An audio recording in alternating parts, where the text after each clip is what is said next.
On the spot, National Film Board's up-to-the-minute report on what's going on somewhere in Canada. Tonight we invite you to join a Film Board crew with Fred Davis on another location. Now, I'm not suggesting that you people know nothing about the weaker sex. I say weaker sex because, as everybody knows, well, they are. Very nice to have around the house, of course.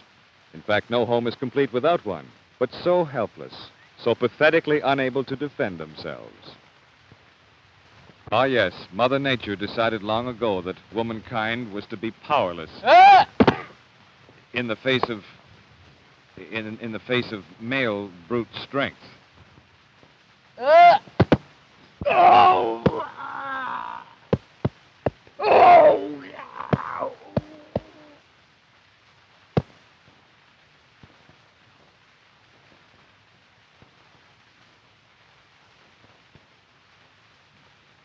Well, some women are helpless anyway.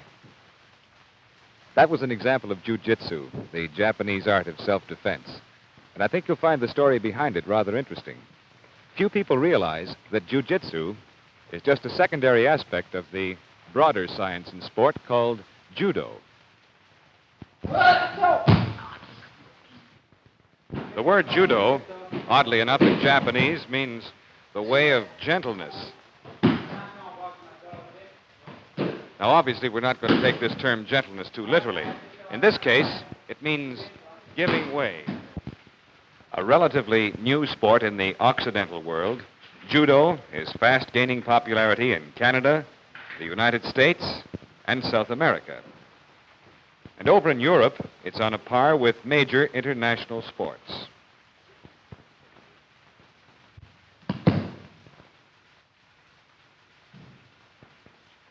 This all started in Japan back in ancient times.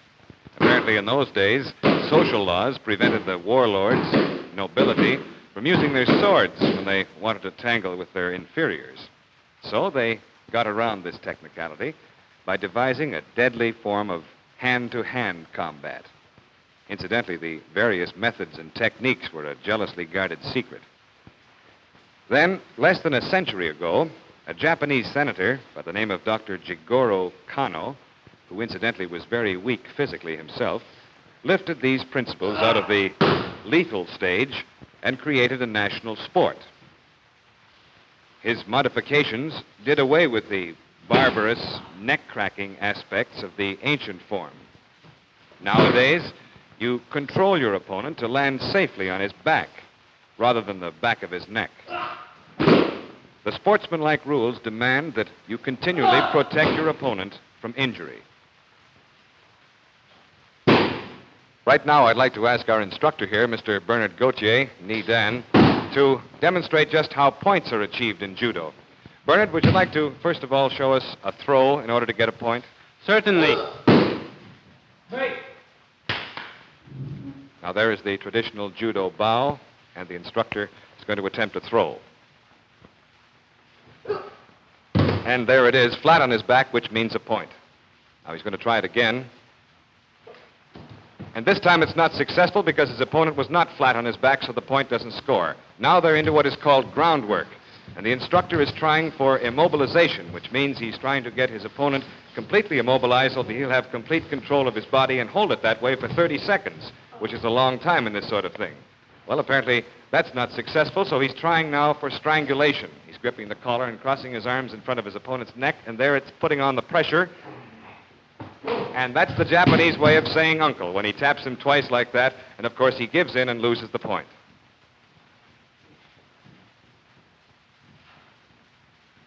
Well, as I said before, this used to be a very dangerous pastime.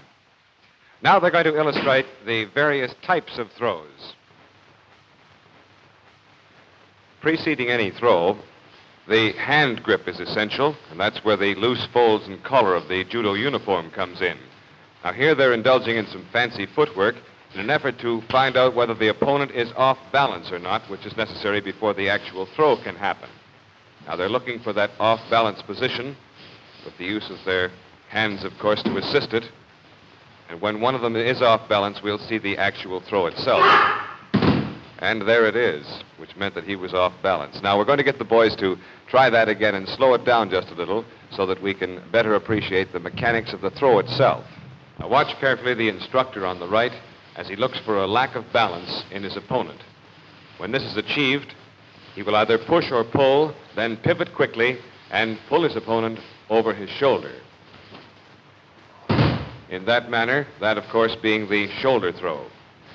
Next, we'll see a leg throw, where the opponent is taken off his balance by the legs. And that loud smack is the person being thrown, his arm hitting the mat and acting as a cushion for his body. This one will be a hip throw, where they will pivot and the opponent is pulled over the back of the hip in that manner. Next, we'll see one of the most spectacular throws in judo, known as the sutami.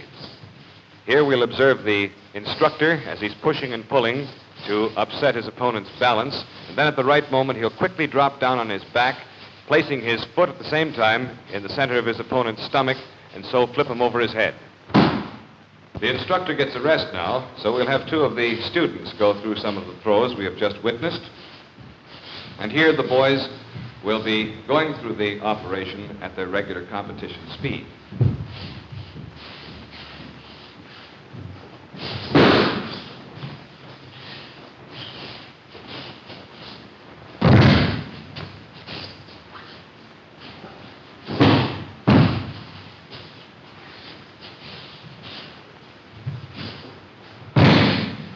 It's rather interesting to note that girls are becoming interested in judo. In fact, experience has proven that they learn the techniques of judo much faster than the boys. Who knows, there might be a complete social revolution. Uh-oh. One of the boys is hurt.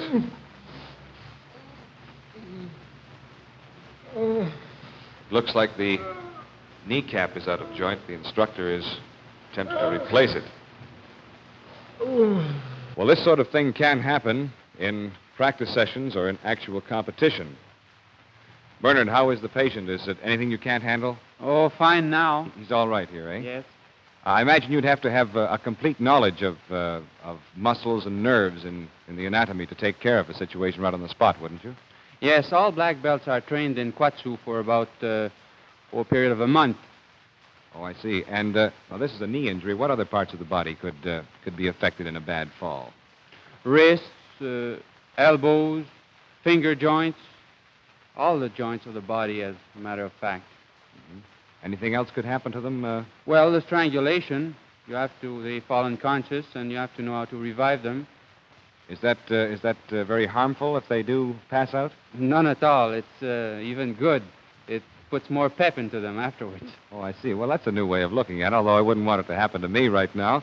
I imagine that information that you would have then in being able to revive them under those conditions would be very handy in other situations than judo, wouldn't it? Yes, in cases of drowning or when a person has a heart attack. It happened to me on my trip to Havana last fall. Oh, I see. And you were able actually to take care of a man after a heart attack? Yes, I revived him. Mm-hmm. That trip you mentioned, that was down for competition, was it, to Havana? Yes, the Pan American Championship. Mm-hmm. Well, we've been concerning ourselves with judo, and now this therapy here. What is the Japanese word for it again? Kwatsu. Kwatsu. How about jiu-jitsu? Now, there is a case where you're actually trying to get at a man and inflict harm. Now, you still want to be able to help him out afterwards, would you? Yes, this is another place where you can use Kwatsu to put them together again. Of course, it's more violent in jiu-jitsu, isn't it? I mean, when you're trying to get away from a man to defend yourself, you can usually can make a pretty serious injury, can't you, if you have to? Oh, yes. Dislocate the shoulder or an elbow. What about if he's coming at you with a weapon? Can you get out of the way all right? Oh, yes. A weapon of any kind, be it a broken beer bottle or a gun, a knife. And you feel quite at home even if you're in that kind of a situation, do you? Certainly. Well, could we have a demonstration of just how you'd get out of something like that? What would you like to see? Well, how about a knife?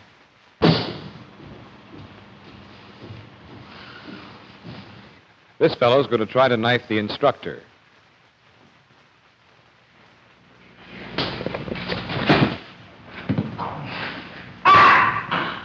Here's that same back alley trick again, done in slow motion so we can observe how the jiu-jitsu expert handles himself. This time, there'll be a different ending.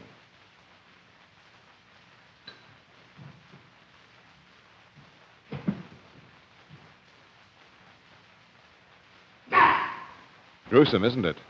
And if a revolver had been used, well, the expert would have handled himself in the same way. Well, I see that's all the time we're going to have for jiu-jitsu because the judoka are arriving for the big competition, or shiai, which is about to take place. This is a big event. The bout is to be fought by two members of the Dan or black belt category. And when you qualify to wear a black belt in this business, you're an expert.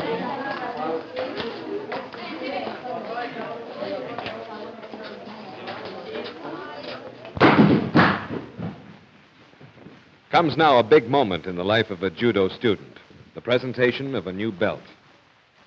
These different colored belts each stand for a degree of proficiency that the student has been able to achieve. Rules for the ceremony demand that the highest order be presented first. However, the beginners receive a white belt, and then as they progress and pass their tests, they advance through yellow, orange, green, blue, brown, and finally the black at the top. The wearers of the black belts are called the Dans. Incidentally, you have to achieve this level before you can become an instructor. Now we're ready for the main event. In Japanese terminology, this is referred to as a ronderi. The two opponents, one is Bernard Gauthier, the instructor. The other is Bernard Blais, who just received his black belt tonight. And this is a very vivid example of the fact that there can be a great difference in size and weight in opponents in judo.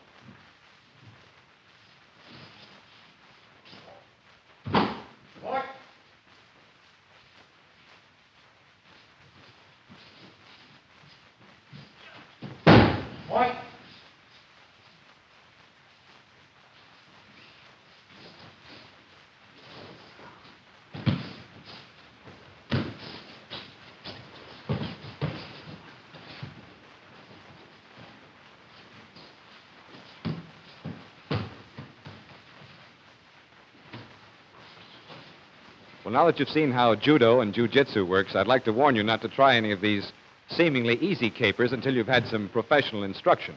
As a matter of fact, that's what I have in mind myself right now after I turn you over to our studio announcer. The instructor has decided that my lesson should start right away. Let's go, dear. Oh, you want to hold my hand? What a night this is going to be.